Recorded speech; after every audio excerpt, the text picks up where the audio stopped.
அம்மா என்ற ஒரு படம், மறைந்த இயக்குனர் என் அருமை நண்பர் ராஜசேகர் இயக்கிய படம் அது. அதில் ஒரு சம்பவம் வருகிறது, பாட்டுக்காக ஒரு சம்பவம். ஓர் இளம் பெண் கணவனை விட்டு பிரிந்திருக்கிறவள் ஒரு குழந்தையை தூங்க வைப்பதற்காக பாட்டு பாடுகிறாள். குழந்தையை தூங்க வைத்த பிறகு அவள் இளமை தூங்க மறுக்கிறது. அவள் வீடு கடந்து பக்கத்து வீட்டில் ஒரு இளம் ஜோடி ரொம்ப நெருக்கமாக இருக்கிற ஒரு காட்சியை பார்க்கிறாள். அது அவளுடைய கனவுகளை வளர்க்கிறது. ஒரு மெல்லிய விரகதாபம் அவளுக்குள்ளே மூடுகிறது. இதற்கு பிறகு 2வது சரணம் வருகிறது. அதில் பாடுகிறாள், என் வீணை போனதெங்கே, அலைகின்ற ராகம் இங்கே, அவன் தூங்க வைத்தேன் அங்கே, என் தூக்கம் எங்கே, இந்த இரவு விடிந்து விட வேண்டும், இல்லை பருவம் கரைந்து விட வேண்டும் என்று அந்த சரணம் முடியும். முகம் சிவக்க சோகம் என்ன நான் இருக்க, தாயின் வடிவில் என்னை நினைத்து விடு, எனக்கும் அழுகை வரும் துடைத்து விடு, இனி நானே உந்தன் தாயே. முகம் சிவக்க சோகம் என்ன நான் இருக்க.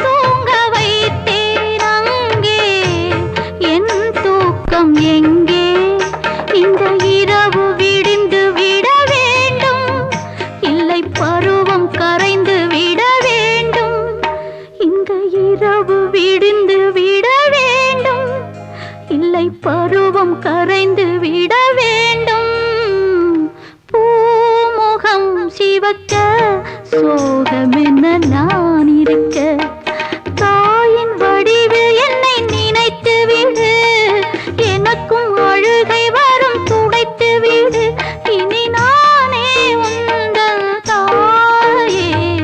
ஆரிரோ ஆரிரோ ஆரிரோ ஆரிரோ. பாட்டு ஒலிப்பதிவு முடிந்தது. சங்கர் கணேஷ் இசையமைத்திருந்தார். பி. சுசிலா அவர்கள் பாடியிருந்தார்கள். பாட்டு முடிந்து எல்லோரும் ரொம்ப அந்த பாடலுடைய மயக்கத்திலிருந்து விடுபடுவதற்கு முன்னால் அங்கிருந்த ஒலிப்பதிவு கூடத்தில் இருந்த சரவணன் சார் அவர்கள் சொன்னார், இந்த பாடலை மீண்டும் ஒலிப்பதிவு செய்ய வேண்டும் என்று சொன்னார். அந்த சரணத்தை மாத்திரம் யாருக்கும் ஒன்றும் விளங்கவில்லை. வார்த்தைகளில் பிழையாக பாடிவிட்டார்களா அல்லது சுதி சேரவில்லையா, யாருக்குமே விளங்கவில்லை. ஏன் என்று எல்லோரும் அவரை திருப்பி கேட்டார்கள். அதற்கு அவர் சொன்னார், இந்த இரவு விடிந்து விட வேண்டும், இல்லை பருவம் கரைந்து விட வேண்டும் என்ற 2 வரி இருக்கிறதே, ரொம்ப அற்புதமான வரிகள், இலக்கிய பூர்வமாக வந்து விழுந்திருக்கிற வரிகள், மீண்டும் மீண்டும் அசை போட்டு பார்க்கிற ஆசையை தூண்டுகிற வரிகள். அந்த வரிகள் எல்லோருடைய காதிலும் சென்று விழ வேண்டும். எனவே அந்த 2 வரிகளை சுசிலா அவர்கள் பாடுகிற போது மட்டும் வாத்திய கருவிகளை நிறுத்தி மீண்டும் ஒலிப்பதிவு செய்ய வேண்டும் என்று சொன்னார். உடனே இது செய்யப்பட்டது. நான் அவருக்கு நன்றி சொன்னேன். தமிழ் ஒலிகள், தமிழ் சொற்கள், பாட்டு வரிகள், கவிதை நயம் கொண்ட தொடர்கள் தமிழ் மக்களை சென்று சேர வேண்டும் என்பதில் பெரியவர் ஏவிஎம் அவர்களுக்கு எவ்வளவு ஈடுபாடு இருந்ததோ அந்த ஈடுபாடு அவரது வாரிசுக்கும் இருக்கிறது என்று நான் மகிழ்ந்தும் நெகிழ்ந்தும் போனேன். 2 கண்ணம் சந்தன கிண்ணம் தொட்டுக்கொள்ள ஆசைகள் துள்ளும், 2 கண்ணம் சந்தன கிண்ணம் தொட்டுக்கொள்ள ஆசைகள் துள்ளும், பூவை கையில் பூவை அள்ளி கொடுத்த பின்னும், தொட்டு தந்த கையில் மனம் வீசுத இன்னும்.